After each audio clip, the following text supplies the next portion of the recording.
Hello and welcome to our continuation of the teaser video for a new podcast series on the topic of generative AI. I'm here, your host Pankaj Parashar, along with my co-host Nick Lamparelli. Hi, Nick. Hey, Pankaj.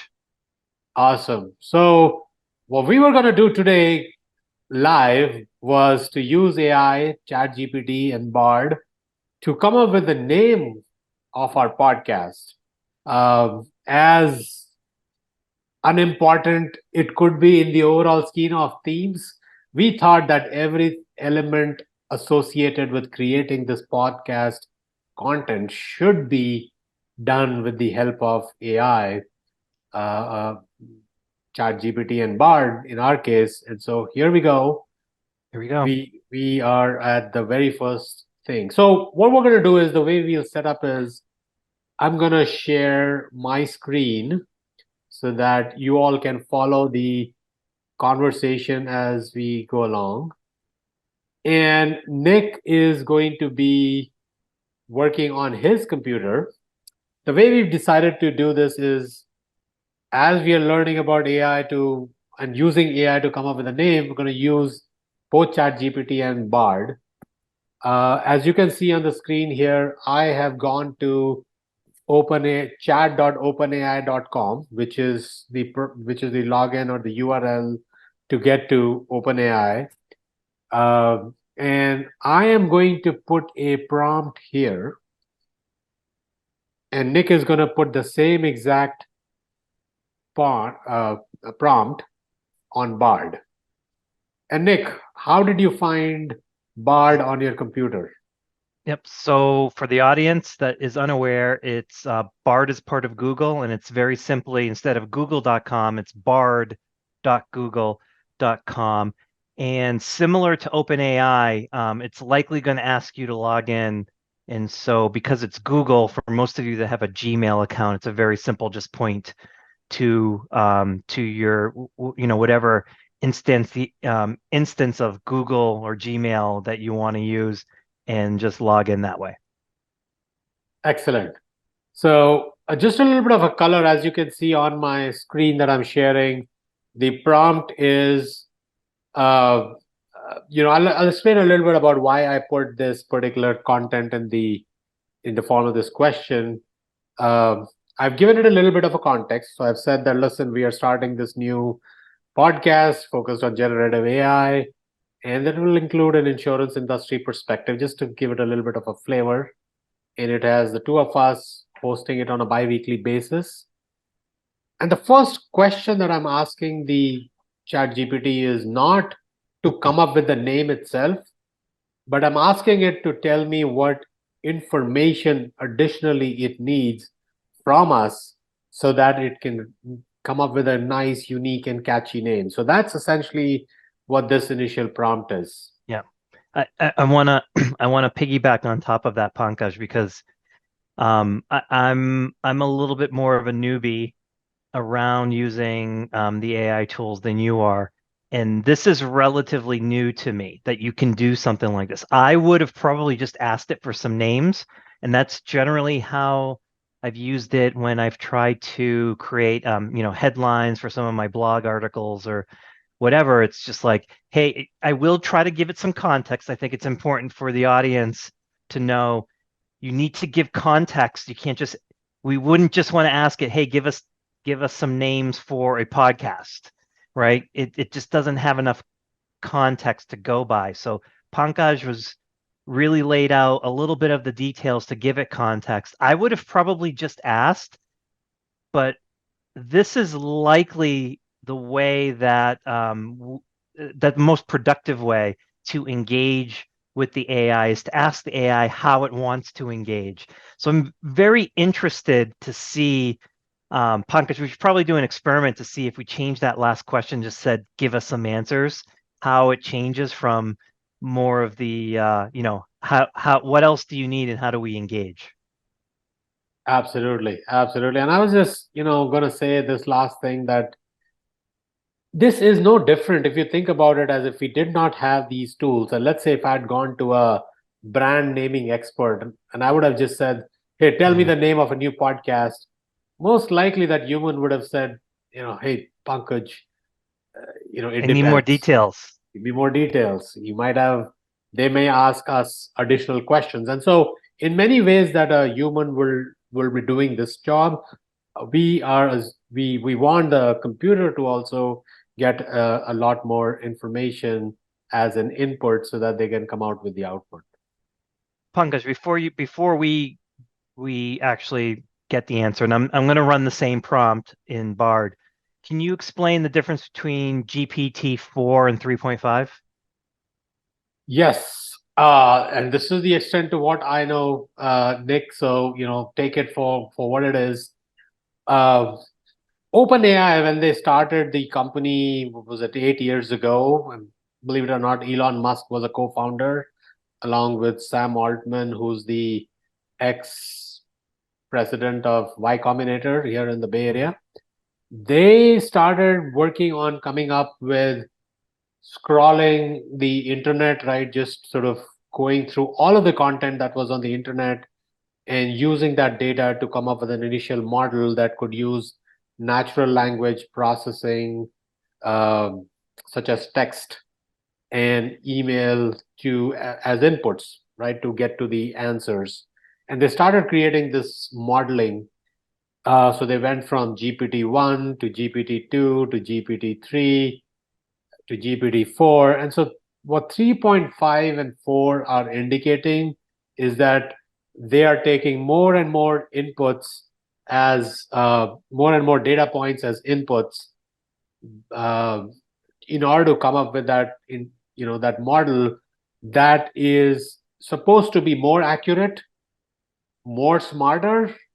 It's like the way I look at it is, remember when PC started coming and we had the PC 386 based on the Intel chip, and then Intel came out with 486 and the Pentium, and so on and so forth, which was getting more powerful, smarter, etc. This is kind of the same way.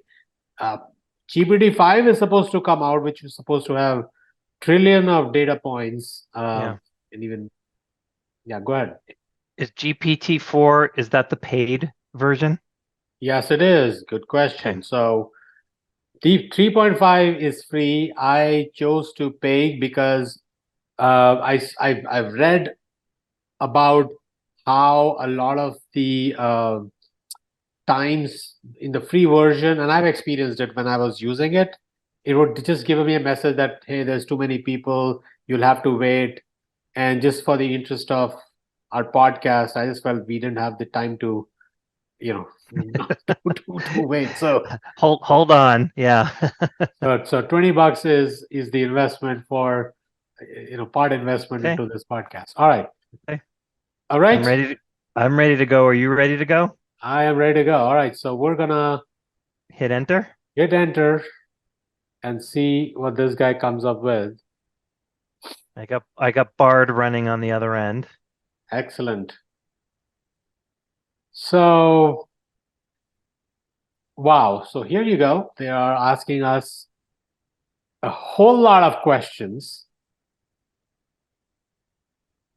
And, if you go through these, which are 7 categories of questions: target audience, okay, tone and style, okay, key themes, are there anything else, our backgrounds, how long the name needs to be, what are some brand guidelines, which is interesting. A lot of the times, you have mission and vision statements associated with entities, and we haven't done that to Nick, so I think we should think about that. And then legal consideration. So that's what ChatGPT has come up. Nick, what has Bard told you? Let me share my screen.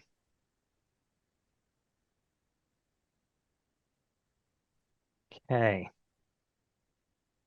This is what came up in Bard. You see my screen okay? Yeah. So similar. It didn't go into depth about the individual pieces, but it went ahead and just started giving out like, okay, here's some ideas. for a name. So it went, left out some of the context. I think maybe it thinks like just the question should be or self-explanatory, but here it gave us a few ideas. Yeah, so now the prompt was exactly the same, correct? Correct. Okay, so I think the first takeaway that I have between ChatGPT and Google's Bard answer, I would say, is I like the way ChatGPT displayed the information around what categories of information it needs. And it held off on making any recommendation, whereas Bard actually just asked a bunch of questions, but then went ahead and made some recommendations already.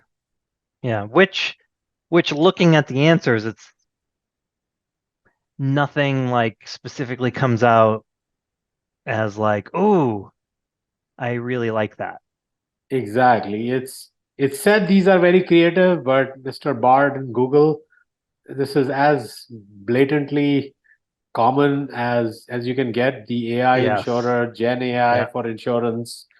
I think even a fifth grader would come up with those names if we gave the same context. Yeah. So I think we almost want to, and I do think the individual bullet points are quite similar to the bullet points from ChatGPT. So they're both almost asking for the same type of information, which, getting back to your point, it'd be no different than going to a company that does naming and branding. These are probably the types of high-level structural questions that they would ask in order to collect enough discovery information for them to provide some samples for you. yeah, I would say that actually the first three questions that Bard are overlapping with what ChatGPT has, but ChatGPT has asked 4 additional questions, which I don't see here. So Yeah. if I go back to now sharing my screen,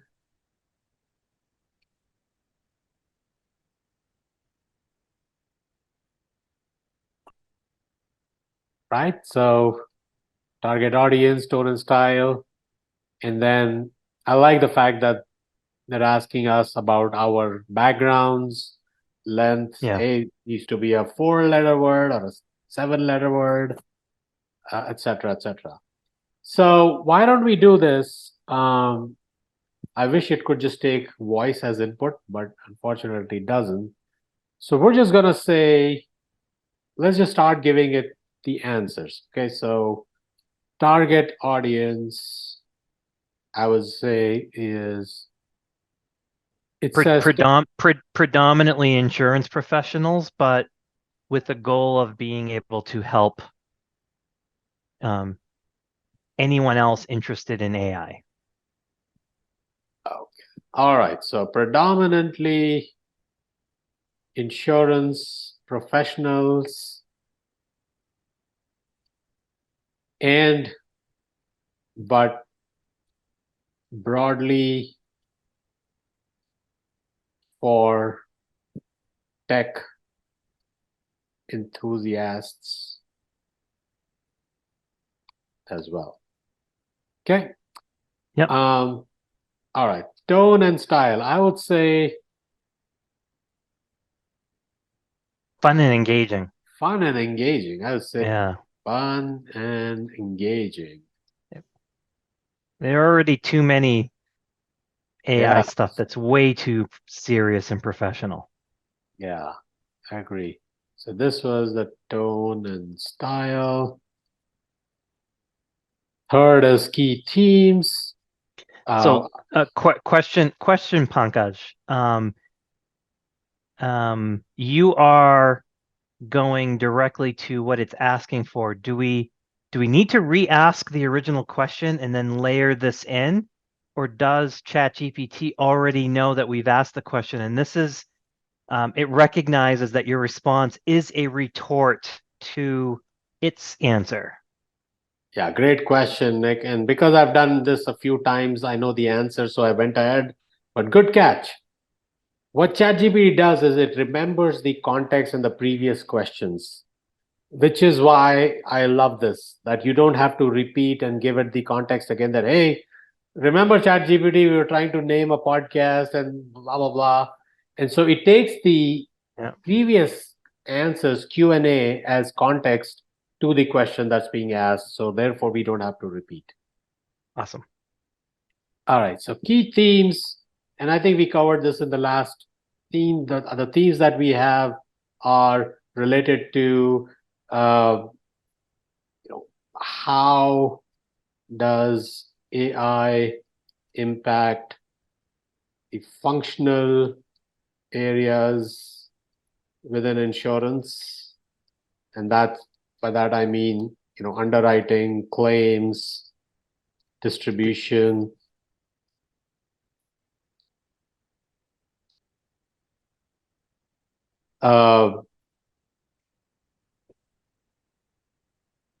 The second theme is impact. How do you use it? Helping our peers, raising their level of technical expertise with using AI. Yeah, so I'll just add an ecosystem players such as brokers and carriers and reinsurers. So the second is, how does AI impact our peers in helping them do their jobs,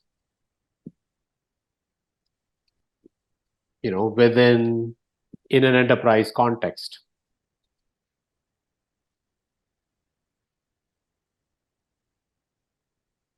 How does that sound? Pretty good. Pretty good. All right. Backgrounds, personalities, both are handsome young men in demand. I'm sorry. Both are handsome young men with I'm not lying. podcast experience previously, and also have, for the most part, not much clue on, we're not techies. Let's just call that, right? Let's just admit that. Also have limited technical capabilities themselves.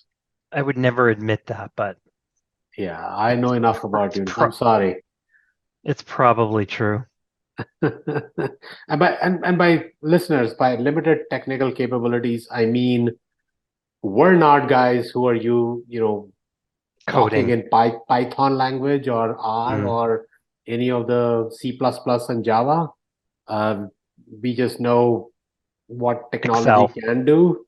Excel spreadsheet is, and you're pretty good with PowerPoint. I gotta tell you, you're a master. So I will admit that your PowerPoint and Excel skills are way better than mine. I can program the clock on the VCR. Well, there you go. Listeners, for those of you born in the last 20 years, there was a thing called VCR that used to be around 40 years ago. So, Nick, you're giving away your age now. All right. The length of the name, I would say the length should be short and sweet. If it knows what short and sweet is. Well, we could be specific here and say, hey, should be 3 words. Or 5 letters. 3 to 5 letters. How's that? Letters? 3 to 5 characters. 3 to 5 characters, right? We're talking about a short name, a single name, or you want it? I think ChatGPT will think a letter is a character. So I think words. You want 1 word? I'm thinking 1 word, man. I'm thinking 3 words. I was hoping for let's just say should be no more than something clever, something with dual meanings, puns. Okay. So then let's not go to 5. I think 5 words would be one too many. Say 3 to 4 words. Something catchy. Okay. Length should be no more. Well, this question is about the length. So short and snappy. And should be short and catchy. How's that? I don't think we need anything for 6 or 7 because we're not That's it. really there yet. Yeah. No brand guidelines. Let's just say we just skip answering. Let's see what happens. Okay. All right, here you go. So I have now given that prompt, which is answer. By the way, can you copy that and paste it in the chat, and I'll, even though it's not apples to apples, I want to give Bard the same info. Yes. Just to see, I want to see if it chokes on it. Okay. All right, I'm gonna give you all of these. Copy and stop sharing. I'll go to the chat, plug it in the Zoom chat for you to pick it up. All right, you can pick it up. Thank you. All right, so while Nick is coming up with what Bard has to say, here is the. Just showing the. Let me. Wrong screen. Sorry, guys. It's a problem with many monitors. All right.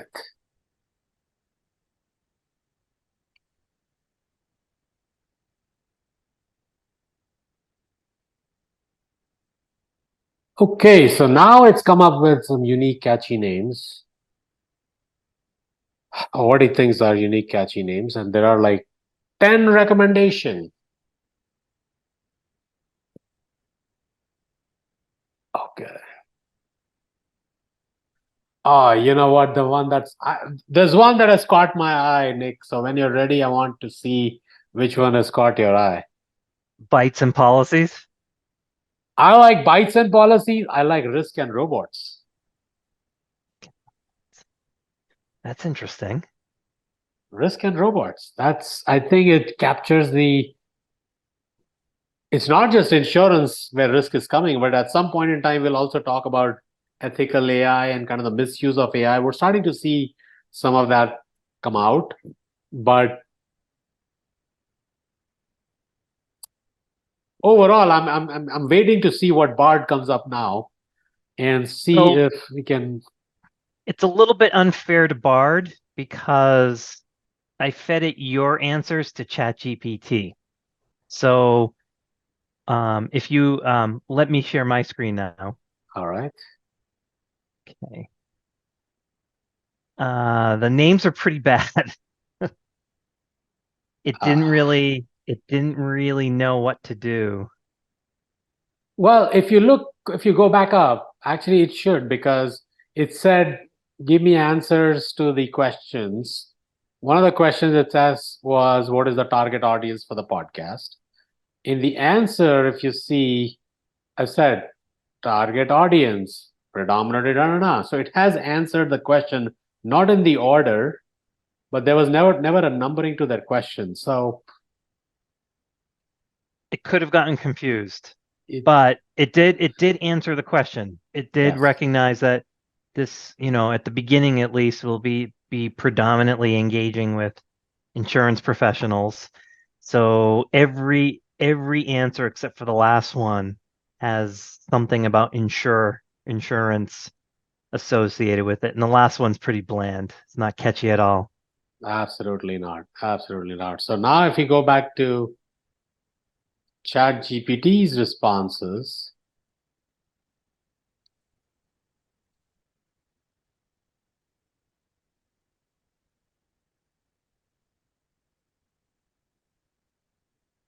actually overall, I would say, Nick, AI Unbound, we can drop it at just bytes and policies, claims and algorithms, policies of tomorrow, risk and robot, digital underwriters. I think there is actually already a podcast called Digital Underwriters, if I'm not mistaken. Yeah, and Now, we're not just focused on underwriters. exactly.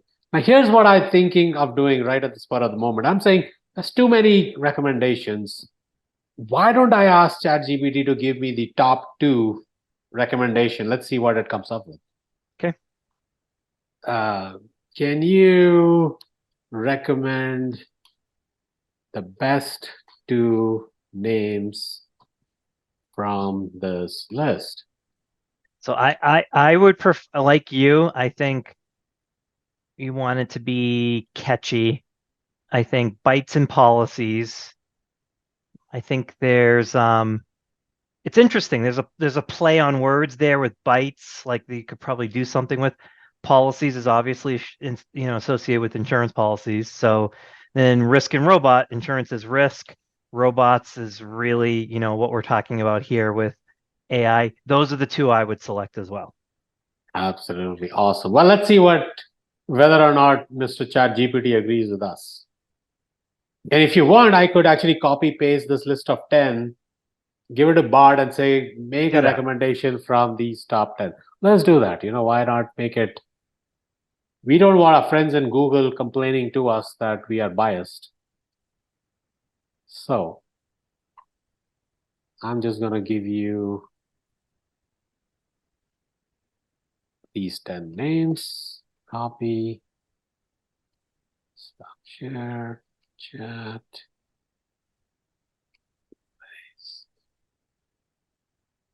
Oh, it says your message is too long. Wow. 1 second.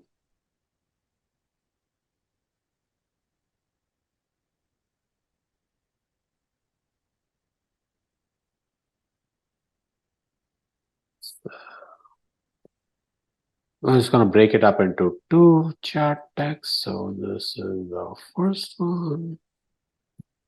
And this is the second one.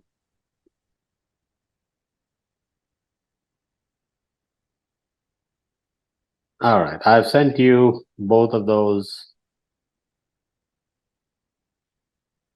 So you have all the inputs, and let me know when you're ready, then we'll click on, give us the top two recommendations.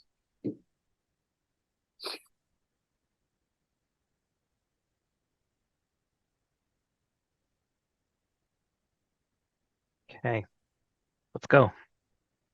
All right, ready? Let's go. So I'm going to share my screen again.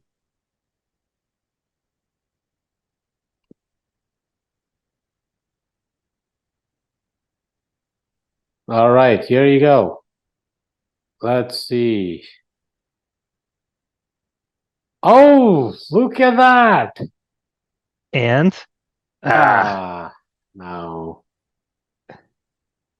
Tech Brokers with Pankaj and Nick is as bland as it can get. I'm sorry, Mr. ChatGPT. But okay. you did say bites and policies, so I was gonna say bites and policies and risks and robots are the two. Whoa. Okay, so Bard picked AI Unbound, InsurTech Talks, and Tech Brokers with Pankaj and Nick. It thought the same. It thought very similarly. I think these computers think that just by involving our name, we'll be like super happy and our egos will be fed, and so now we're gonna be like, yeah, somebody else is thinking about us, which So, I think this is like the big lesson. If there's like one lesson I'm hoping this podcast can instill is that I don't think we're at a point in time where these things are going to take over jobs. Honestly, maybe maybe very low level stuff, but you can, and to me, like this is a very simple case where was it helpful? Yes. Was it the final word? No. There's going to be an interplay, and you and I talked about this beforehand. I think right. we were gonna pick some and send it out to our networks and cast a Yes. vote on it to have the audience pick. And to me, like this just completely summarizes. This is a TLDR on it's a tool. It is none of this stuff is ready for prime time, and I don't think it's going to be ready for prime time for quite some time. Absolutely. I mean, think about it this way. If we were doing it ourselves, right? And listen, if you recall the podcast that I started earlier called Purple Ponderings, what did we do? We crowdsourced that decision, right? We asked the our friends in the community, in the Instnerds community, to come up with names. We had some 4 or 5 names that came up, and then people polled on those, and Purple Ponderings won. The amount of time that all of that took was probably, I'm going to say, between half an hour to 1 hour in all, right? And in this case, if you just look at how much real time we would have spent maybe 10 minutes in coming to the part where we said, okay, now we can take bytes and policies and risks and robots and give it to our community to, let's say, vote on, right? And we pick one of the two. So that seems to be the right optimal answer. So we've used AI to help come up with a name, but we've not completely, left it to it. Yeah, and so the human aspect to it. Where do I think humans can add an additional flair. So just as you were talking, I was thinking I was doing like word plays and kind of mixing and matching words. And I came bytes and robots, robot bytes, and then I came up with risky robots. And I was like, do I like that better? Might, right? But this is where, like, if you're creative, this is just a marvelous tool that can just kind of stimulate you, give you different ideas, help you sort of organize your creative thinking around stuff. But ultimately, I think the human will put like the cherry on the top and just make it perfect. So it's not ready to take your job yet, especially if you're doing anything really creative. Absolutely. Absolutely. So, Nick, on that note, I think we have some work to do, which is we're going to put this out there into the world, ether world, and we'll look for the finalization of the name as a result of human work. And once we get that, we will start using that and find audio, video, colors, and some other aspects to create podcasts, which will be another episode. But for now, I think this is it for this time. Yep. Right? Yep. Until next time, when we come back, we'll introduce the podcast with the name that was selected. Awesome. All right. So on that note, we're gonna call it an end to this particular episode. So please watch our teaser episode and this episode. Give us some feedback. If this is gonna help anybody, let us know. If not, as you can see, both of us are excited about it. So we're gonna continue this in some shape or form, but be happy to take the community along with us. Okay. Till next time. Till next time. Take care. Scissors. Bye-bye. Bye.